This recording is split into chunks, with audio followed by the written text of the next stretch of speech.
Okay, hello, this is Dr. James, and we're going to do part 2 of this experiment. I got some new holders made out of tungsten holders, and these are tungsten welding rods. And I'm going to try to light up the zirconium again with electricity to see if we can make a Nernst lamp of our own. Very cool, huh? Okay, so my last experiment with the Nernst lamp, I was using copper clip leads, and they were melting to conduct the electricity into the ceramic. And so I wanted to, the Nernst lamp's got to get really hot in order for it to conduct electricity. So my idea was, here's some tungsten rods, and these things are they're conductive, they're metal, and they are good up to very high temperature. So I was thinking about just binding a couple of these together and then bowing them out a little bit and sticking our ceramic in between them. So let's see what we got here. Here I got some steel wire, and let's try bending this around a few times. See if we can hold this together. Okay, and I'll do that maybe at the top and the bottom, and see how that works. Okay, so I got the top on there, and I'll cut this wire. Now, looks like it's holding it pretty well. I'm going to try to do the same thing with the bottom, and then I'll do another set for the other side, and see if we can use these tungsten rods here to hold our zirconium rod while we do our experiment. And this, just twisting it around really tight, seems to be pretty good at holding it. Okay. There we go.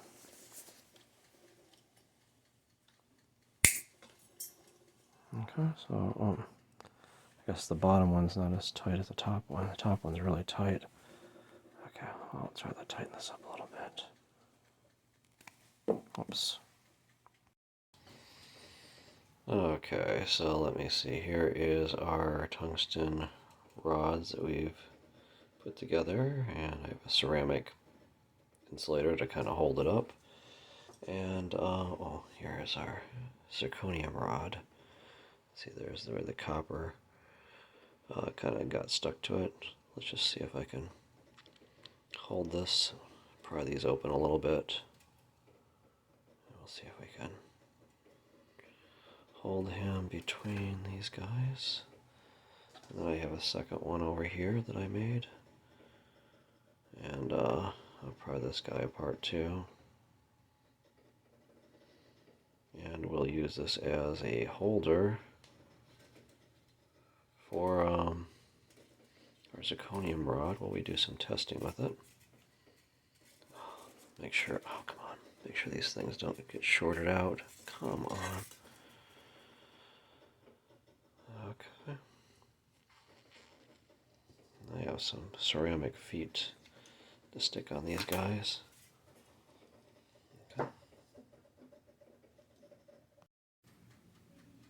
Okay, so here's part 2 of the video, and I have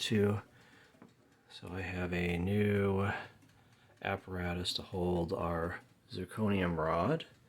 I have it pinched between some tungsten rods, and I don't know if this is going to work or not, but we'll give it a try. I have it, the voltmeter is set on amps, and I have it on the low milliamp scale, and I'm going to have to watch that, because if the current goes up quickly, it may blow up the meter.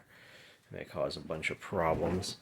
And of course I have our crazy extension cord here hooked up to the outlet. Oh, this is so freaking dangerous, and I kind of didn't bend these wires. I should have bent them farther apart from each other. I want to make sure those do not short together.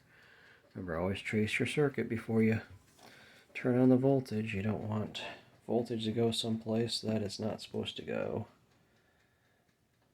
That could be a problem. Okay, we'll turn on the power strip over here. Okay. And did that turn on? Yeah, it seems to be on. Ooh. Okay, well. Oh, wait, you know what? Maybe I should have it on the 4 milliamp scale.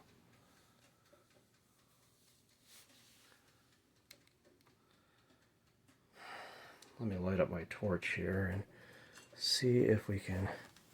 We got our torch here.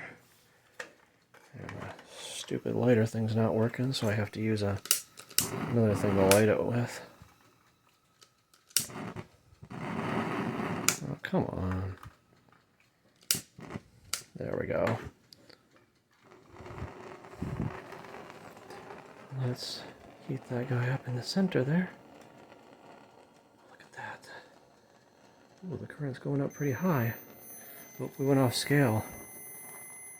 Holy cow. Let me go up to the higher scale. 200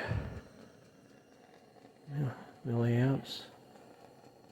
And we'll heat that guy up. Look at that. 20, 30, 70, 80. Oh my god. Ooh, whoa. Oh, that thing started getting bright all by itself. What happened? Oh, I think it melted the zirconium. It got so bright. Holy cow. And then it shut back down. I'm not sure exactly what happened, but it looks like it bent that rod because it got really bright. Wow. The zirconium actually melted because I didn't have a resistor in there to limit it, so it took off and got super hot. I wonder if I can light it back up again. Now remember, I don't have any protection in this circuit,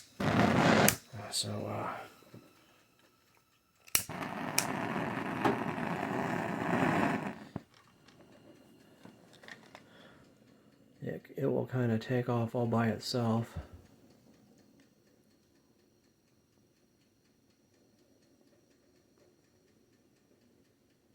I think so.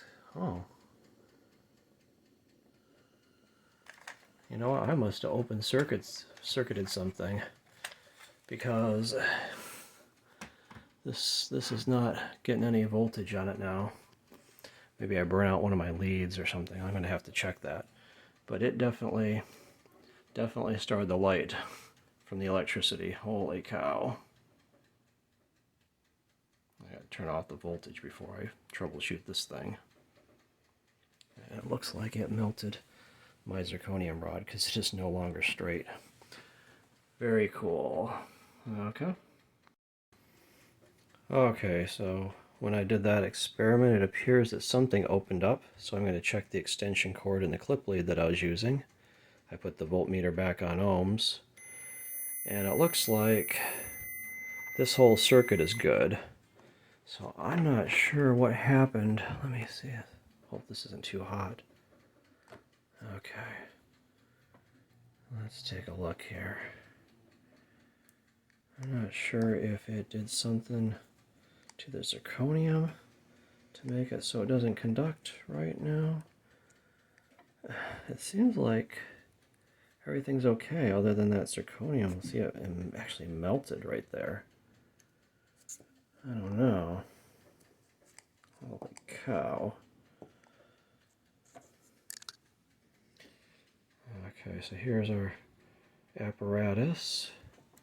I don't like how close these things are up here, but well, let me try that again. I don't see any reason why it shouldn't work.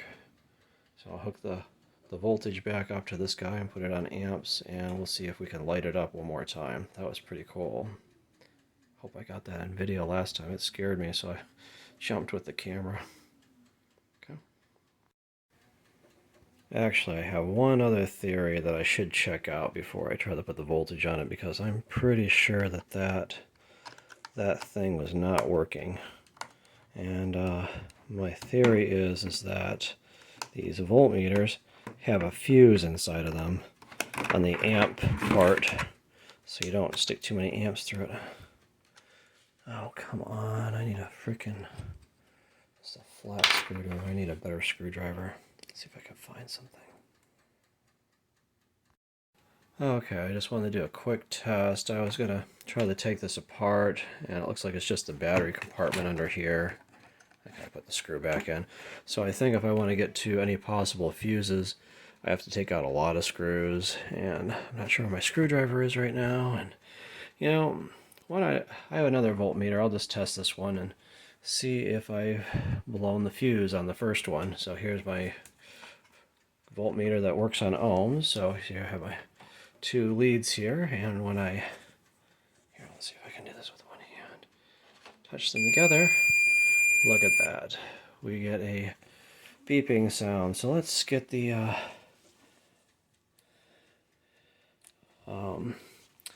leads here for the other voltmeter, which I'm wondering if I burnt the fuse inside or something else. Hopefully it has a fuse. And I will get these hooked up here like so. And look at that. It's an open circuit. So I think I burnt the fuse internally. So I'm going to have to, I think this experiment was a success. This is version number 2, and it looks like it lit all by itself until it blew our fuse. So I'm probably going to have to stick a resistor or something in line with this to limit the current, because the current was running away, and that is unacceptable. But it looks like it's definitely going to work. And oh, very cool, huh? So there's our new apparatus using the tungsten welding rods. Tungsten welding rods, a little bit of thorium in them. Okay. So anyway, science is a slow but steady procession. And it looks like this second experiment was a success. So the first one, I proved that when you heat up the zirconium rod, the conductivity increases, which is a step in the right direction. The second one, it looks like I got it to light and not melt the copper contacts, because I used tungsten. But this time it looks like the zirconium rod melted because it got too hot. So I'm going to have to maybe make a new circuit and put some kind of resistor in there to limit the current. Let's take a look at this guy. Make sure he's unplugged, because I don't want to get zapped. Okay. So here's our version 2 of our zirconium test setup. Very cool. And it looks like it has melted. So if there's interest, I didn't expect the first video to be that much interest in it, but a lot of people were interested in this Nernst lamp, so people are still interested and watch the videos. I'll definitely make a third one, and maybe I'll do some testing with some other experiments that I'm doing. Hint, hint, like this thing over here. Oh, come on. I don't want to break that rod. Okay, anyway, thanks for watching. This is Dr. Janes.